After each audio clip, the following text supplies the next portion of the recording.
Thank you to Tim and Cody and other members of IAC for inviting me to come and give a little brief about what we have been up to for the last now 4 years with our own quantum effort that is rooted in the greater Washington area. Um, Webby, if you don't mind launching these slides, maybe I can start walking through them.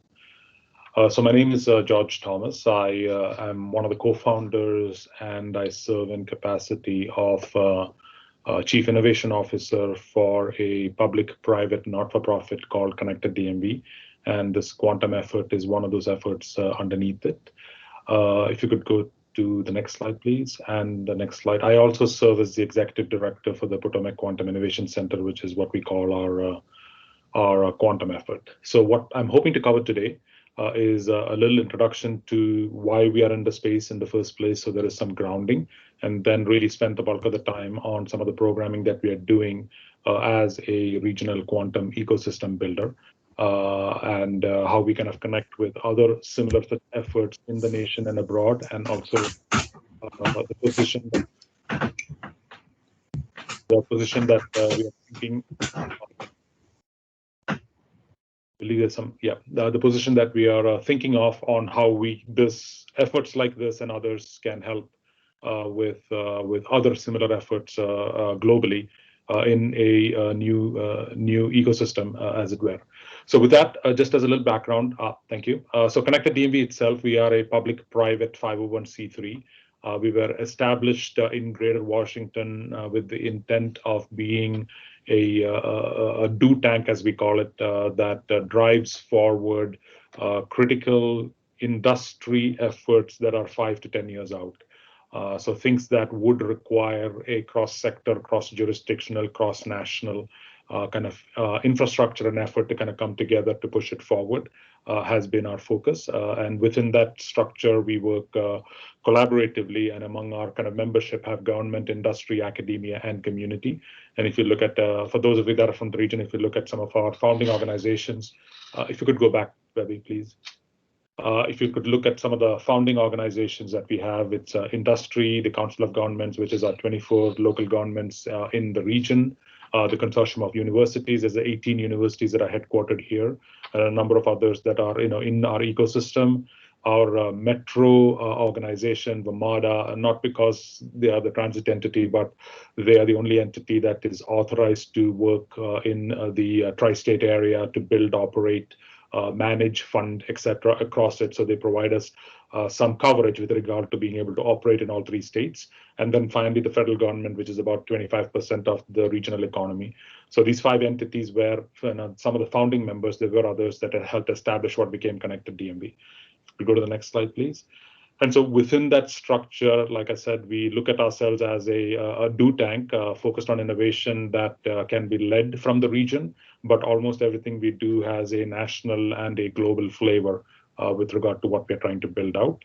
And we have 3 industry verticals that we are focused on and 1 industry horizontal. And they're anchored by 2 kind of structural elements, which on the screen you'll see as REDS, which is a regional economic strategy that combines both states, the 24 jurisdictions in one conglomerate, and another organization that we kind of manage called the DMV Regional Congress, which is a quarterly gathering of 72-ish of the region's kind of leaders, from industry CEOs to government to academia, that get together on a quarterly basis to kind of guide direction for what we need to do. If you could go to the next slide. The 3 industry pillars themselves, one is in healthcare, which is focused primarily on human monoclonal antibodies. The second one is in climate, and the big focus that we have right now within that pillar is on hydrogen. We lead the Mid-Atlantic Coalition for establishing a hydrogen economy in the nation for one of the hubs. And then in technology, our main focus is in quantum and quantum adjacent. When we call it quantum, we don't necessarily just mean the quantum devices. It is adjacencies from photonics, optics, dilution fridges, also into other kind of similar domains, from HPCs to AI ML. That conglomeration of that next generation tech is what the focus within quantum has been. And then our horizontal is focused on education. It's called Nextversity, which kind of envisions alternate pathways and mechanisms to talent development, to workforce development, and how that kind of comes together. If you could go to the previous slide, Debbie, I'll let you know. I'll give you a cue to move, if that's okay. So Nextversity, what Nextversity does is the traditional kind of approach on education is, you go to college, 4-year university, get a PhD, and that's what your STEM career looks like.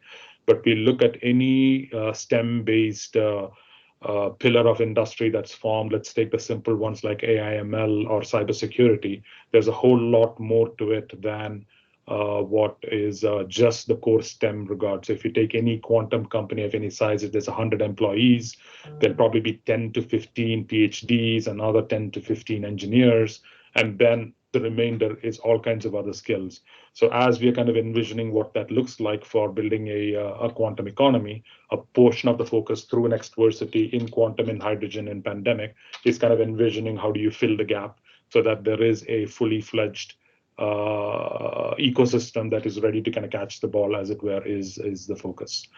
So that's with regard to how we are structurally organized. I'm going to spend the next few minutes talking about what we are doing specifically in quantum for the audience here. The one thing I did not mention at the very beginning, but please feel free to interrupt me to ask questions. I'm going through 4 different things of content. And you don't have to wait till the very end. So please, raise your hand, ask a question, or put it in chat. And Cody, if I may rely on you to kind of point out if there is a question, and then I can kind of address it at that point in time. Absolutely. Fantastic. So let's move into quantum. So let me pause there for a second. Any questions thus far before I move into quantum? All right. Let's go into quantum. If you could go to the next slide, please, for me, Debbie. So from a quantum perspective, we started this effort in 2019, and it really started as a white paper we wrote in reaction to, at that point in time, the DOE's announcement of a $675 million program that was, to get started the DOE labs in quantum that got then awarded to the DOE labs. And so we wrote a white paper when that came out, in consultation with a number of others, as well as with the federal government, about why just doing that would not be enough to move an ecosystem. And the traditional kind of funding approach we have with NSF and a few agencies on any new technology, from TRL1 to whatever, and then relying on industry to pick up the rest, would not be fast enough when we are talking quantum and what that should look like. And out of that white paper came what we now call the Potomac Quantum Innovation Center, which is kind of envisioning all of the pieces that need to be in place when the science and the technology are ready and that ball is thrown. Who will be there to catch it? Who will be there to buy it? How do we kind of ensure that the use cases happen? How do we ensure that there is a workforce of the right type to do it, et cetera, are the 4 things that we are very much focused on. So that kind of breaks down into these 4 pillars that you see. Something called the Quantum Academy. The second one is the Policy and Ethics Center, the Quantum Innovation Hubs, and then, of course, the Quantum World Congress, which is a convening. So these are the 4 kind of elements of what it is. And what I'm going to do in a couple of slides each is to go into what each of them are for a quick second. And then, like I said, again, please jump in at any point to ask us questions. And for each of them, I'm primarily going to maybe pick one program within it to just to kind of express what that looks like instead of trying to drain everything that we are up to within the spaces. So I'll start with Quantum Academy. If you go into the next slide, please, Webby. So the real idea behind this was, this is a lot more kind of regionally focused than the other 3. How do we build a quantum-ready workforce in Greater Washington, or one that's seated in Greater Washington that, also takes advantage of, cross-pollination between types of jobs and types of careers, or, all of that other stuff that goes around with it. But how do we kind of cater to our region here being ready to kind of have the right types of resources to go into it? And there's a number of programs underneath the Quantum Academy that we have pulled together. I'll spend time on one of them, which is focused on the high schools. If you could go to the next slide. This program that we have done it 2 times now. It's called the Pathways to Quantum Summer Immersion Program. And it's essentially to serve 2 purposes. Purpose number 1 is to increase awareness in our school communities, both the students as well as the teachers in those schools, about what's coming down the pipe in quantum. And then the students that actually make it into the program, of course, it's much deeper for them. But this kind of program and others like this serve both those purposes, increasing awareness as a whole in the community, and then deep diving with it with a certain few so that we can provide them help, guidance, maybe some direction and some connections to kind of get to their next steps in what their careers are. So this program is done in conjunction with George Mason University and QSEC within George Mason University, and us have been kind of tied at the hip to kind of deliver this 2 years in a row. So the program itself is a 3-part program. So the first part is kind of like a virtual learning thing where they learn about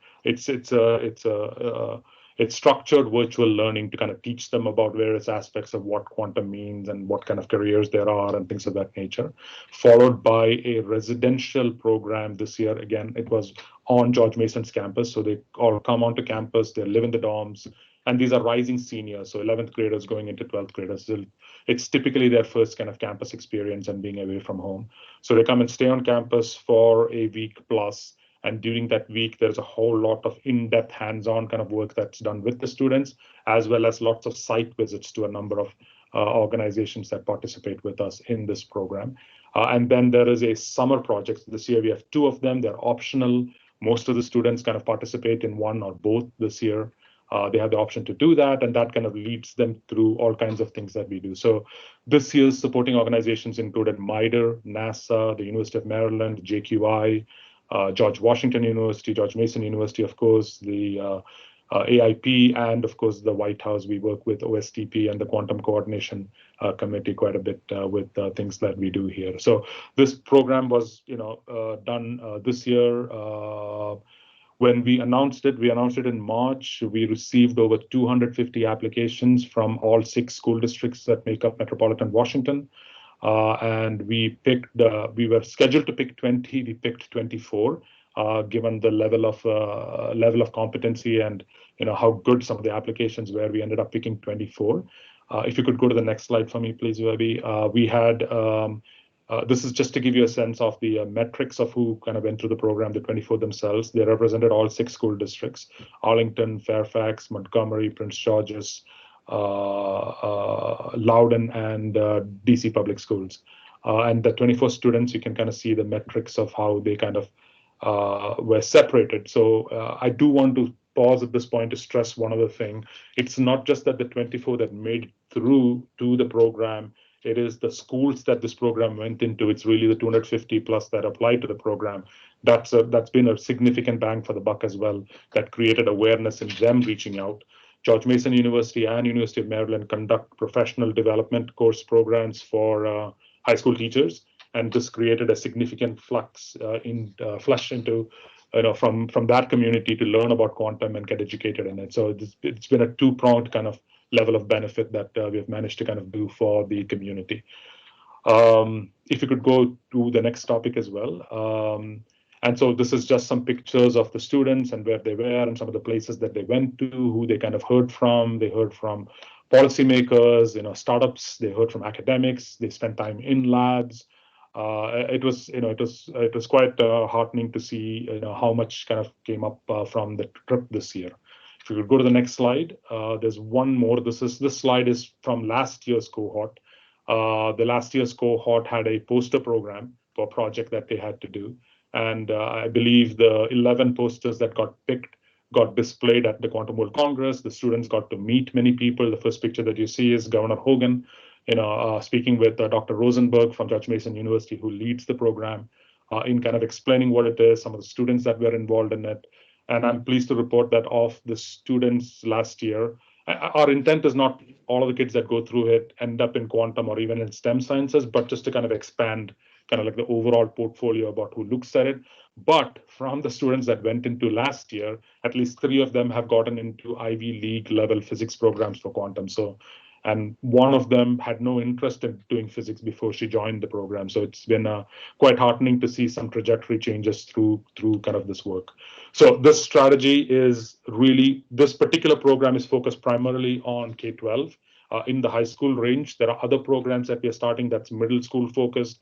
There is one focused on executive education. So it's not for people who want to learn about quantum to do quantum, but executives and companies and government who should know enough about quantum to ask the right questions to their staff and also to other people. So it's a number of programs that all fall within this Quantum Academy kind of effort. But in the interest of this presentation, I decided to pick one and just deep dive on it to give you a flavor of the types of things that happen in a program.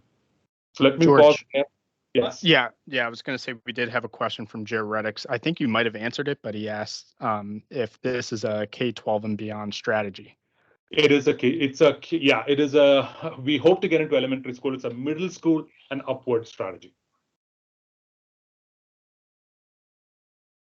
And at this point, it's programs like this, but we are in conversations trying to figure out whether we can create permanent student lab space at the high school level, whether we can work with. We have some fabulous schools in the region that are already doing quantum, as many of you know, like Thomas Jefferson and others. We're trying to work with them to try to figure out if there's a way to kind of get that broader. Part of the challenge we have in anything that is future tech, disruptive tech, is the kids and the people who will get into it no matter what, right? It's the subset of that either never hear about it in time or don't have access to do it because of other constraint that never get into it but could get into it. So really our larger ambition is to increase the number of people entering the funnel as much as fine-tuning the people who are in the funnel already, if that makes sense. So we want to try to do both. And the reason for reach out down into middle school is because for those of you that have kids, you had kids in 7th grade make decisions about paths. They go algebra 1 versus not versus that, and that constrains them in what they can learn in high school and then in college. But nobody tells them what the implications of making some of those decisions are. So we want to try to go into middle school more to kind of not teach them quantum mechanics per se, but pathways and careers and things they should think about. Did that answer your question, Joe?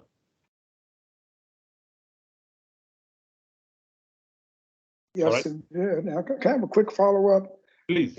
First of all, George, I like the program. I think the Connect DMV is absolutely excellent for the type of growth strategies for quantum. Now, quantum is inclusive of other technologies, like, for example, artificial intelligence, which will clearly feed into it. So it's kind of like I wouldn't call it a cohort, but it's a companion technology. What other substantive technologies or emerging technologies you see that feed into the quantum ecosystem that will make it even more attractive, for the DMV? Yeah, this is a fantastic question. So when we say quantum, we've been really trying to reach not just the kids who will end up becoming scientists. We want to reach the technicians. We want to reach the folks that will be in engineering. We want to reach, there's a whole swath of different levels of skills and ambitions, even staying within the STEM field. We want to reach kids who want to be teachers. So part of our programming has been the intake of students we take, like in the 250 plus applications we got. We tried to keep that mix between those segments so that there is an enough mix of types of careers that can come out of it. And then those kids go off, as an example, and start quantum clubs in some of those high schools. And this year's project is to network those clubs together and then network them to other institutions like Girls in Quantum out of Chile or UQA, Undergrad Quantum Association in the undergrad space. We're trying to connect these layers up so there is a natural mechanism for kids to ask questions to one level above them, 2 levels above them, and hopefully that kind of creates that broader swath of it. And many of them go into, as you said, CS programs purely for AI ML, but know enough about quantum, or they go into physics programs with a CS minor. So it's been really interesting to figure out how some of those come into. We've had one student last year, after going through the program, decided she wanted to be a policy wonk on the Hill for things like quantum. So she's going to go into law, but with things like quantum on her mind. So it's been interesting to see how their kind of brain patterns have evolved, just being exposed to what's available out there. All right, let me move on. The second one that I want to talk about is the Quantum Policy and Ethics Center. Now, again, this has come from some of our cohort, including myself, lots of scar tissue on the back with AI, ML, and data science in our industry careers about how fast that moved, where policy came into play, how it kind of impacted positively and negatively, the fact that ethics was left on the wayside when most of it was developed. And the biggest culprit in that kind of spectrum was social media with regard to how that developed with completely no guardrails possible because it happened too fast. So again, in 2021, a group of folks got together and started thinking about what that could look like in the world of quantum. And this evolved into, if you could go to the next slide, please. This evolved, these are the organizations that were the kind of the founding team. This kind of evolved into a discussion about what policy, what ethics to policy to standards to regulations could look like, and what would a open forum between industry, government, both from a policy making and a policy regulating perspective, academia and research, and the general community could look like, discuss something like quantum, which is not quite here yet, but some of the implications could be discussed as these things fall into place.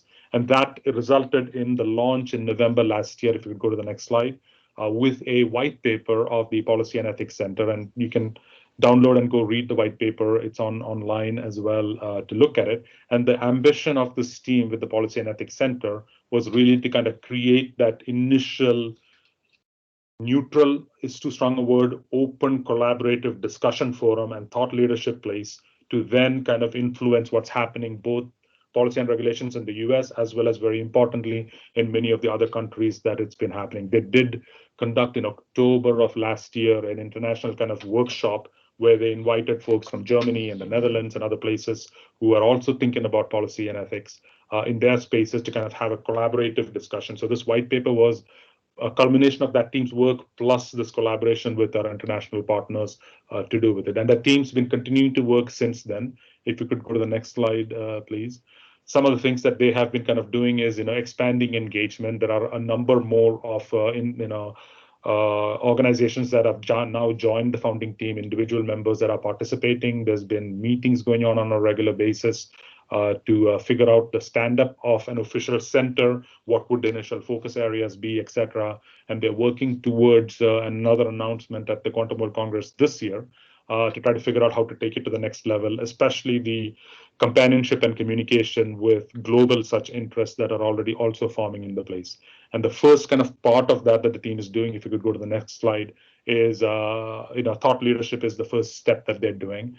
They are coming up with publishing short form pieces about what matters, why it should matter from all perspectives. So if you remember the slide before, we had academics on it, we had ethicists on it, we had foundations on it, we had think tanks on it, and we had through QIC industry on it as well.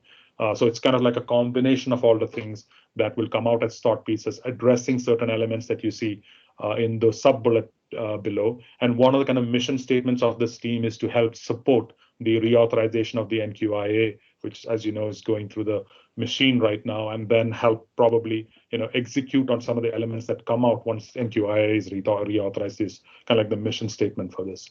So this is a second pillar of that that we are focused on. We form kind of like the belly button to kind of help it happen, but most of those members from those organizations that you saw on the first slide are really leading a lot of this work that we are trying to do.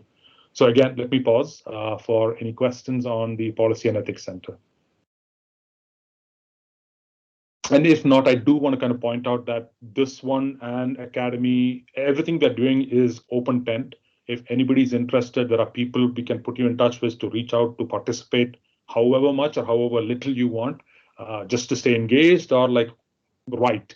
You can go from one end to the other. That is very much open. We tend to operate as because we are a not-for-profit and we are public-private, as a pure open tent on how to manage and run this. Our mission statement really is how do we accelerate for this as in quantum and quantum adjacent to be a true market. And how do we keep the pipeline of funding flowing so there is no quantum funding winter while the science and the technology and everything kind of catches up.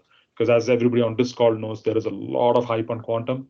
We are trying to maintain and hopefully direct into that middle lane where there's just enough hype that the funding goes, but not so much hype that everybody gets tired of it. So that's the fine balance that we are trying to achieve as we try to do this. I don't see any questions, Cody. So let me move on. The third thing that we're doing is, again, started with our white paper to DOE, which we call Innovation Hubs. So if you look at traditional funding, if you take any technology that you would think about, on average, if everything goes well in the world, it takes about 20 years from somebody proving it in a lab to it being commercialized. And there are many examples of this where even if the technology was ready, to Joe's point, other supporting technologies were not quite ready, and then therefore the main thing what you were trying to do did not happen. Like the example I always love to use is electric vehicles. As many of you on this call know, EVs are big now and everybody's making a play at it. But when I usually ask the question, when was the first commercial taxi fleet of electric vehicles that was out available in public and a business, nobody usually guesses when it is unless they Google it. Let me kind of pause at that now if anybody's brave enough to throw out a year or a decade out at me. No? All right, I'll throw it out there if there is no answers. The first electric vehicle taxi fleet was a set of taxis. I believe the number was 30, maybe slightly lower, cars that were available outside a London transit station in 1897, 1897. Let that sink in for a moment. It was a wonderful business. They had taxis that came. They were electric completely, pick up residents. They didn't have much of a range they could go into, but it was enough to sustain a business. And it was as modern as you would think. Once the battery got low, they would pull into a warehouse, a crane would come, lift the battery, put a new one in, and they were off and running. And it ran for many years, but then it went out of business. And the reason it went out of business was not because of EVs, not because of the cars, not because they didn't make any money. It went out of business because vulcanization of rubber was not invented till the 1920s, which means that tires were not ready, were running on roads that were built for horse carts to take the weight of an electric vehicle and survive. And then the business went out, and then we know what happened with gas after that. So just an example. So when we think about innovation hubs and how they are funded, sorry, go ahead. Oh, no, I was going to agree with you because electric cars have been around. Electric trucks were around the same time. Yep. Large batteries, and unfortunately, they had the lead acid batteries, and there's some cool pictures. Yeah. So in quantum, it could happen. Like right now, we know the blocks in science, we know the blocks in engineering, we know the blocks in commercialization, we know the blocks in scaling. But there could be something like this that comes up that prevents this from truly taking off. We don't know. But preventing that, what needs to be in place to do it? And that really kind of developed into this vision about thinking about TRL9 backwards and saying who are the buyers if this is ready and how do we make them participant in this versus individual one-to-one discussions, which is what is happening now. If you could go to the next slide, please. So the vision really was to take industry hubs. Primarily, we looked at things that were strong here and rooted here that we could then build from and use partners within these hubs to then figure out how are they buying, how are they visioning, what do they look when they talk quantum? Is it just QC? How much into sensors? Where are they involved in networks? Where are they involved in adjacencies? And try to use them as a mechanism to drive what's getting built out by what we call the builders. Everything from hardware builders to software developers to algorithms to sensors to you name it. That really was the vision of what we want to do with shared infrastructure sitting underneath it. So we picked one of these and then went forward. And if you could go to the next slide, we won. Sorry, was there a question? Oh, sorry about that. No worries. So we ended up, getting a planning grant from Department of Commerce, EDA, to set up a life sciences and healthcare innovation hub. So we've been working with a number of the partners that you see below, but primarily we've been working with the industry within that conglomerate versus the other kind of segments to build out what this could look like. And we've been at it for about 6 months now.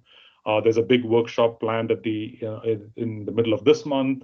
There's going to be a workshop happening at Quantum World Congress. So that kind of core team is building out what the structure would look like. And it's the usual things that you would expect when you put together members of a single industry in a room. There is incredible talk about competitiveness, IP, revenue, what does that really mean, et cetera, but people are starting to put those to the side and then trying to think through what do we need to do to build things that are correct for us, because each one of us can go off and spend X million dollars with a particular company to experiment on a particular technology. Some of us can, but not all of us can.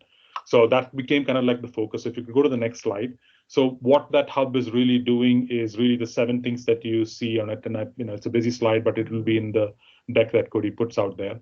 But really the initial idea was create the collaborative space, figure out what a shared platform looks like, figure out how to prioritize use cases and applications that is good for everybody that multiple people can look at, parse out who's doing what with which builder company so that we're not re-spending money in different capacities. And then a very deep focus on workforce and talent. What do they need to build in their companies? That's a QC, that is an AI ML person, that is a technology for a machine, that is algorithm building, all of that kind of spectrum and what it is. And if you could go to one more slide for me. So the 6 types of members that we have in the hub is the life sciences and healthcare companies themselves, the quantum and quantum adjacent technology folks, government, primarily right now from a use case and a funding perspective, but increasingly it'll get into policy standards and regulations. Network organizations, there are network organizations within the life sciences company, within the biotech community, I should say, that are focused on these things. How do we gather what they're doing into the bigger conglomerate? Research, academia, and experts, both from consulting company perspective to experts in the healthcare space, to subject matter experts in HIPAA and things like that, all of those.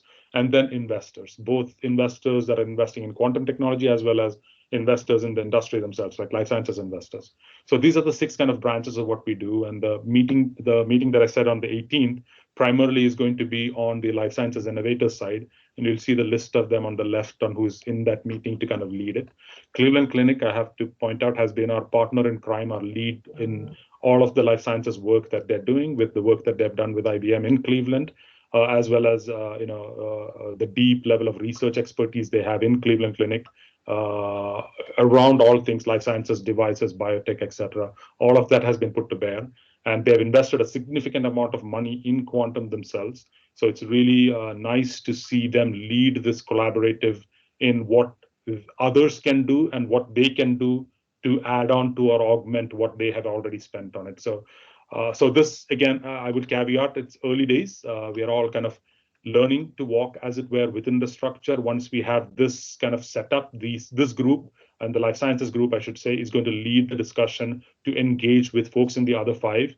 There have been at least 2 to 3 partners who have expressed interest in being in each of the 5 other ones. We are always looking for more. Like I said, it's always an open tent to kind of figure out what we do. So if there's anybody in this community that's interested in participating on what this build out looks like, we would be more than happy to kind of welcome them in.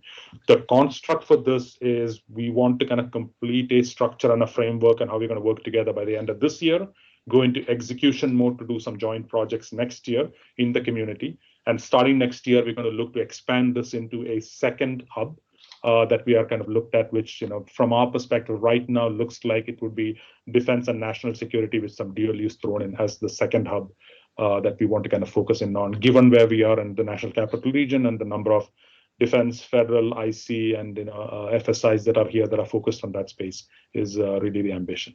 So this is the innovation hub angle of the thing that we have been chasing. Again, let me pause for any questions or comments.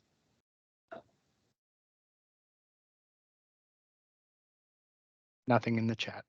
All right, sounds good. And again, like I said, for the other one, if there's any interest, please kind of reach out to me or through Cody, and we can kind of figure out where you want to fit in. How deep you want to go is completely up to you, but we're always looking for more partners as we build it out.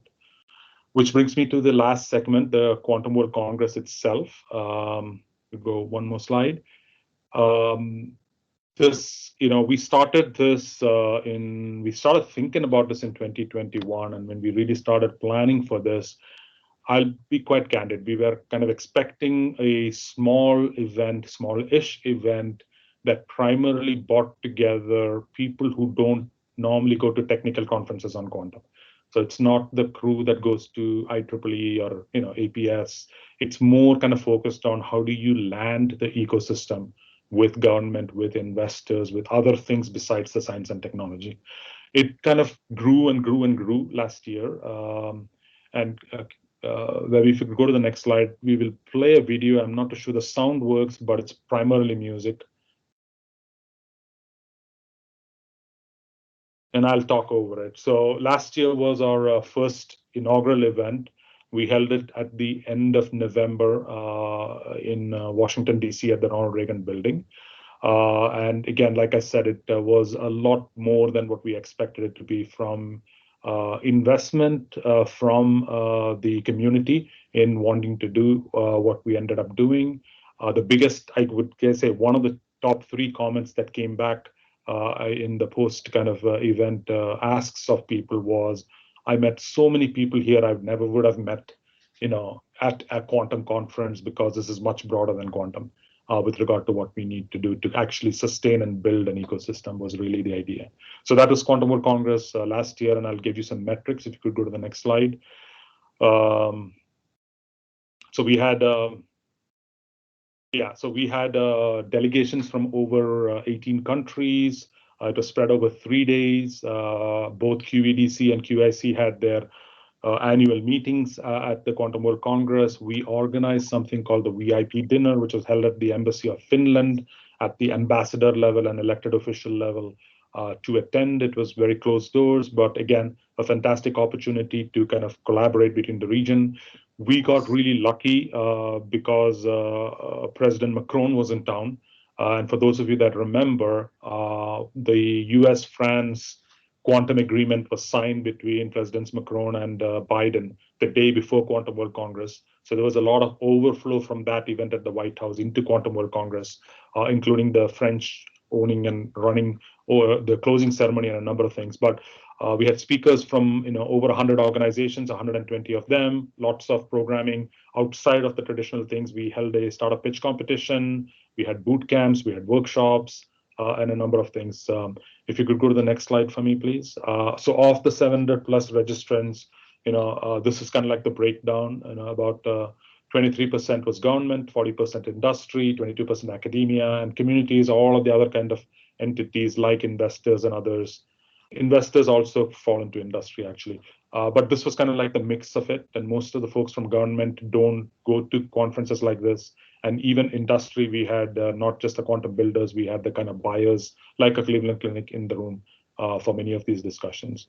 And the US government was represented by almost all of the federal agencies. If you go to the next slide for me, almost all of the federal agencies that do quantum were represented either on stage or in panels or in other kind of events that happened in parallel.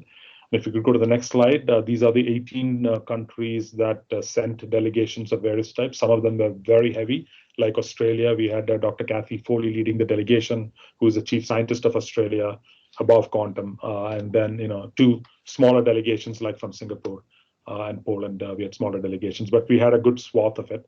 And one of the key things we did outside of Quantum World Congress, if you could go to the next slide, is something we called the International Forum. And this was an invite-only meeting with national leaders in the world of quantum and a smattering of industry players to kind of discuss the 5 bullet points that you see on the left. It was a 3-hour discussion with a lot of in-depth conversation between governments and organizations of how to move the ball forward that we did at it. Very well received. We are planning a repeat of this in 2023.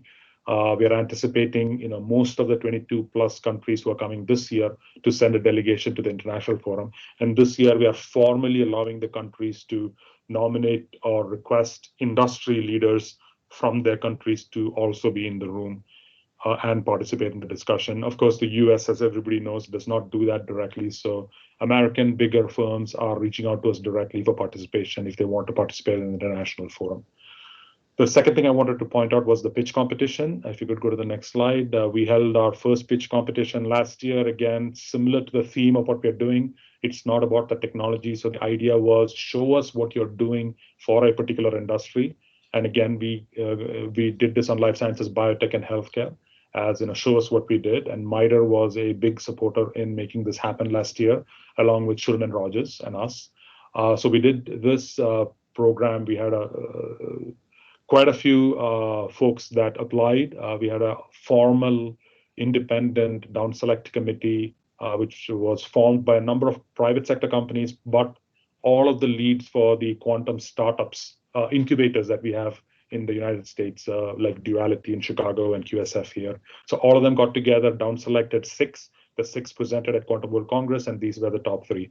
And QBraid is a small company out of Chicago, for those of you that don't know. And one of the really brilliant things that happened since this QBraid got one of the Wellcome Trust Awards earlier this year, which is a $4 million funding that QBraid got. So we believe that their profile got significantly increased, and they've done like tremendous amount of work in the space to kind of move their little company forward. They're a company based out of Chicago. So we're doing a similar one this year. The focus this year is going to be on defense and national security. The startup pitch competition, very similar kind of construct to last year. Submit your proposals. There's a down select committee. Down select committee will pick between 5 or 6 finalists. You get to pitch at the Quantum World Congress, and there'll be a top 3 that get awarded out of it with a judging panel, which is to be announced shortly. So that's a little bit of background on startup pitch competition. If you go to the next slide. So 2023, the dates are September 26 to 28. Because we are connected DMV, we move what we do between the 3 states, if you consider DC a state. So we did the first one downtown at the Ronald Reagan Building. The second one is going to happen in Tyson's Corner at the Capital One Hall, is the idea. And the next one hopefully is going to happen in Maryland in 2024 is the idea, but we kind of move it around in the region between the 3. So the programming is starting to fall into place. Registrations have been open now for about 3 weeks. We've started to announce some key speakers. If you could go to the next slide, Debbie. These are some of them. There are dozens more, but some of the key speakers we have started to announce as one does with a steady drumbeat as it moves forward. The programming elements are very similar to last year. If you could go to the next slide. The one exception or the addition that we are doing this year is we are doing a data center event. It's called Quantum Data Centers. Data Centers of the Future. We're doing one additional program, which I'll talk about on a later slide. But other than that, the programming is roughly the same. So the 26th is going to be the International Forum, the domain boot camps, the domain workshops, boot camps, the embassy dinner this year, which is going to be at the Embassy of the Netherlands, is happening on 26th, and 27th and 28th is regular programming. If you could go to the next slide, these are some of the announced sponsors. There are a number more which show up on the website on a regular basis. If you go to the next slide, this is the pitch competition, like I had mentioned before.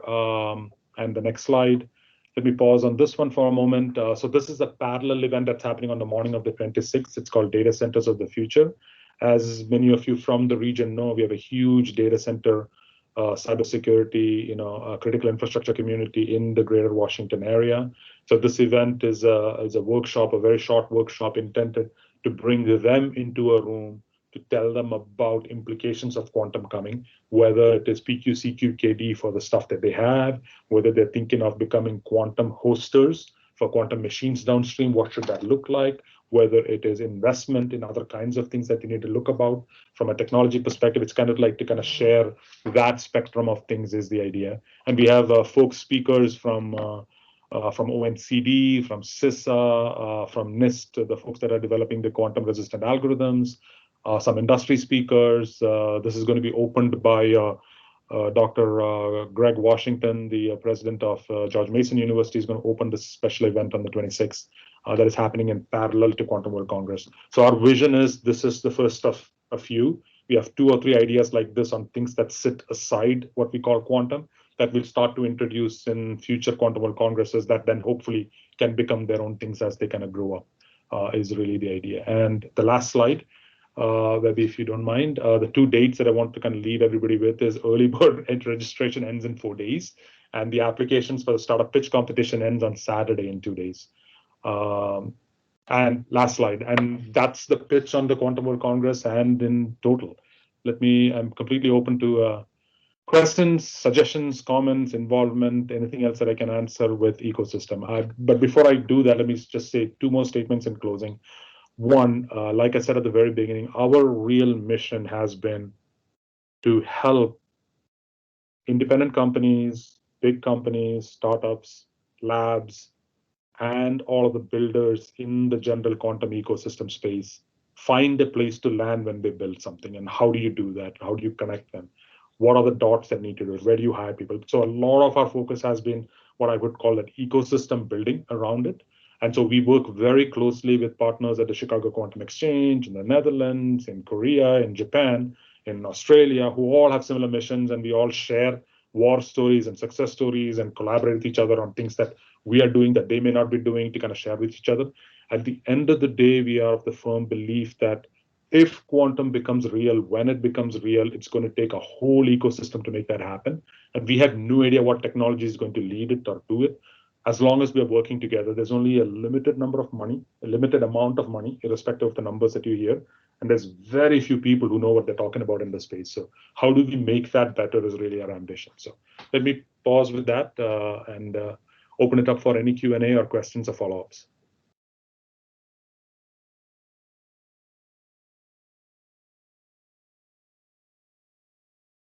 We're quite crowd today.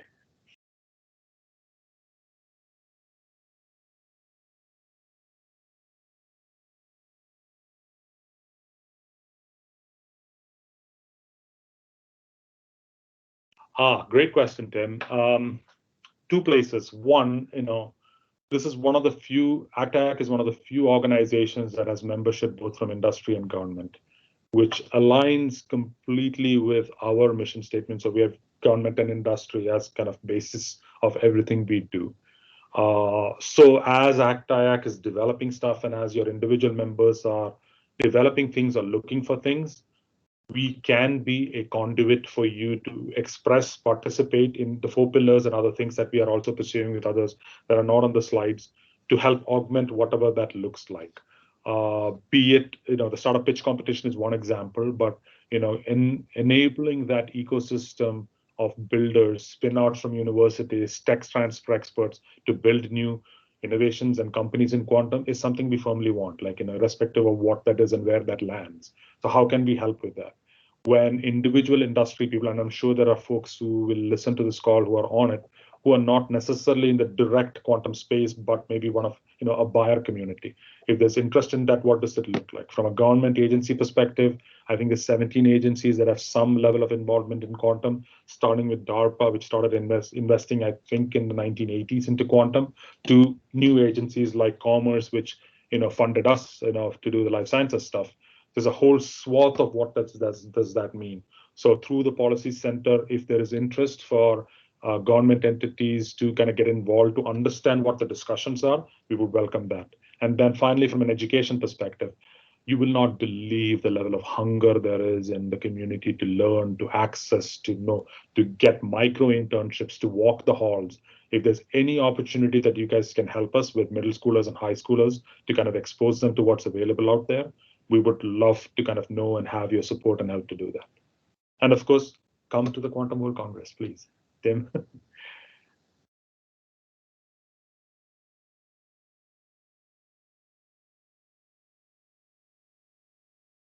All right, Cody, if there's nothing else, then my email is, you can reach us on ConnectedDMV at quantum@connecteddmv.com, or my email should be in this thing. Please feel free to reach out, and we are here to help and support in the larger mission. Thank you all. Thank you so much. Thank you, George. Really appreciate that. And as I said before, this recording, as well as the slide deck, will be posted in the box share. So if you were late or you know someone that missed it and you would like to access that, I will have that available for you. George, thank you so much. Thank you. All right. Bye, everybody. Take care.